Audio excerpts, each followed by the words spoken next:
Ba, egia esan, geho adibidez, kremetan hori nahi lagun batek gertatu zaion, itxasontzien sekan krema, eta itxasoa jun, da krema eman, eta 3 aste, 2 aste gutxinez etxetik atea gabe, hola jarritzen arpegia. Zer, ni usten dut krema hori jairikita zehola, ozak kadukauta edo, eta kiston gaitza sartu zitzaion azalian, Oso kontu zeukibida horrekin, kaduzidadia ondo respetabia da, eta euskitakoakin gehiago artean, Zatik produktua sufri bilen dau, temperaturiakin, eta gaina, behitu, igual ez dakizuzuk. Bai, esplikatu goli da ondo ikasi behar duta. Hau gure hidratante aurpeiko bada, hemen atzekaldian potuan agerketan dia ikonotxo batzuk, eta hemen adibidez dau tapa bat, erdi irekita eta jartzen dau 12M. 12M. Hau da 12 bete.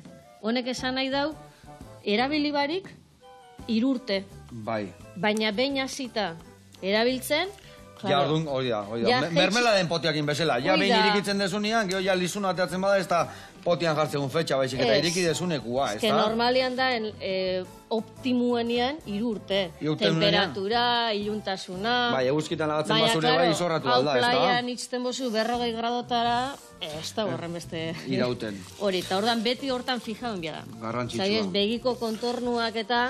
hau, zela, sensiblio badan, normalian 6-9 hilabete jarriko dago. Eta orduan, laurreko urtetik irikita dazkaun kremak eta hori, honena... Oso ondoz bozu tratau, hobeto ez. Eta euskitekoek ez. Gaina notatzen da, irikitzezu, ateatzezu, eta daok deskomposatua bezala askotan, ez da? Eta orduan ja, usainare bai. Bai, hor asko sufriken daue, temperatura aldaketak, eta kotxian itxi, eta pote batzuk hartzea jun. Bai, hala da. Bai.